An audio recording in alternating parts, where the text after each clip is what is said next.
All right, guys, it's finally time. Bring you another movie ranking. I'm gonna do the Fast and Furious, all 11 movies.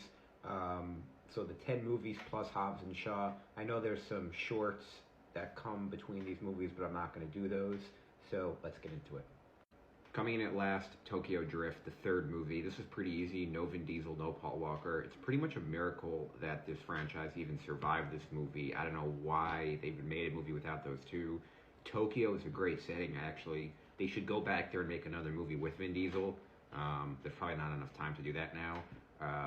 But this movie, I mean, it's kind of sentimental now if you're like if you were younger in the mid 2000s, because it kind of reminds you of a little bit of your childhood. But other than that, this movie is just very mediocre. It's just a typical mediocre 2000s movie. The only positive is that there's street racing, which is what the movies are supposed to be.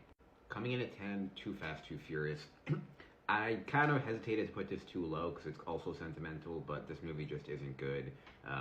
Ejectocito is probably the best part of the movie. It's kind of like a famous line now on Twitter.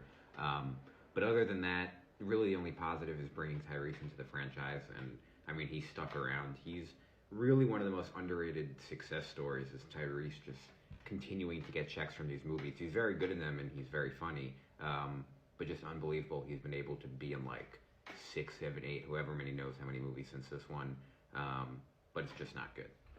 Coming in at number 9, Fast X. This is the movie I just watched. It was kind of tough, I guess, between this Hobbs and Shaw and 9, but I put this below those two. Ultimately, it's just worse. We don't get as much Cena. We don't get Statham as much. We don't get The Rock at all. Those side characters are the ones I like. Momoa is good, but ultimately this movie just is not as... It doesn't hit on as many points as the other Fast and Furious movies, so I have it slightly below. Number 8, Hobbs and Shaw. This movie is also pretty funny. They're completely indestructible.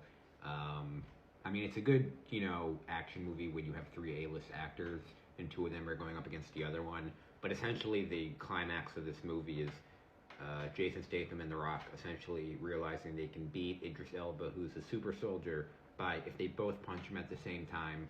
It's totally hilarious. I mean, it's a good, like the rest of the movies, I'm going to keep saying it, it's good if you don't take it too seriously. The scene where The Rock literally carries down a helicopter just with a chain with his bare hands. This movie's absolutely hilarious. I have it slightly better than Fast X, but slightly worse than F9.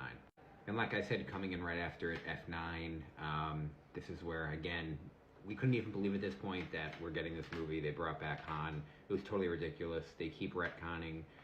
Bringing in Cena to be Vin Diesel's brother is absolutely hilarious. Just following the formula.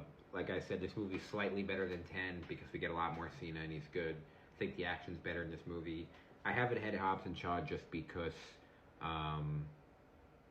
without Vin Diesel, without all the main characters in Hobbs and Shaw, it doesn't feel like as much of a Fast and Furious movie, so that's why I have this one slightly ahead. Next, we got The Fate and the Furious. This is where the franchise, I think, really starts going off the rails. It starts in Cuba.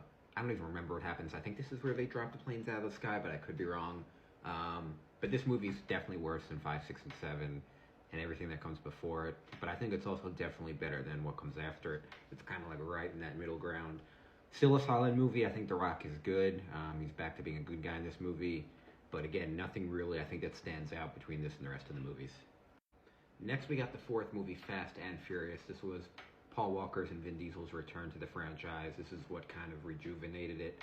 You can argue this should actually be higher. I thought about putting it higher, but I just didn't think it was better than the movies ahead of this. If you don't like the action stuff and you kind of like street racing stuff with only a little bit of action, this is kind of a good movie. Gal Gadot made her debut in this movie.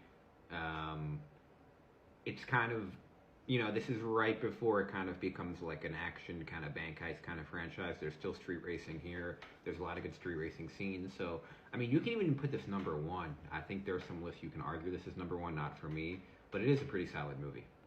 Fast and Furious 6 is kind of when we start with the whole Shaw family, Jason Statham's younger brother, and then they eventually retcon him in as his older brother. This kind of begins, I think, the superhero element of the movies. Fast and Furious 5 was more of like a heist bank robbery movie. This is when it kind of becomes planes, they're dropping stuff out of the sky, The Rock is back, more of a good guy, or a good guy towards the end. But I think 6 is the turning point. 5 is when it becomes like, they realize it becomes bigger, but 6 is when I think it really, really becomes like what we know it is today. Furious 7, I think, is slightly better than 6. We get The Rock officially as a good guy. I think this is the best he's been. This is kind of Statham really kind of just fucking shit up, starting with the beginning hospital scene. So I think this is definitely one of the better movies in the franchise. Again, it really just comes down to the actors, because all the action is going to be the same. It really just depends which actors you like the most. I think Statham, this is kind of a perfect franchise for him. We get, I think, Ronda Rousey, and the scene in Dubai with them driving them from one building to the other. So this is a cool movie. Coming in at number 2, the original Fast and Furious movie, arguably number 1. It's just a totally different movie than everything else. It's very nostalgic now, very street level the way it should be, very rewatchable. Is it corny? Yes, but this is what a lot of people think the franchise should be. Because it's become so insane, this movie's actually become somewhat realistic now. It's a lot of street racing, so if you like street racing, just like the original movie, just like they intended to, go watch this movie. And number 1, no surprise here, Fast 5. Really one of the better action movies of the 2000s, I think, or the 2000s into the 2010s. Just a really good movie. It's surprising. You know, The Rock was a great entry. This might be The Rock's best movie that he's ever been in, period. This is what The Rock should be, just a badass action hero. It's kind of a shame he's been in so many comedies. I mean, obviously, it's a little unrealistic, but I think the bank heist is really cool. This is kind of like I said in the other ones, this is the mid-ground between street racing, but it's not too insane. They don't have, like, Black Ops shit. They don't have planes. They don't have any of that stuff. So it's unrealistic, but they're still at a street level in Brazil. I think this is by far the best movie. One of the better action movies, like I said, of the 2000s. So those are my rankings. Let me know what you guys think. I think Fast 5 and the original one are definitely the 2 best, whichever order you put them in. Everything else is debatable. So those are my Fast and Furious rankings. Thanks for watching, guys, and as always, I'll see you on the next one.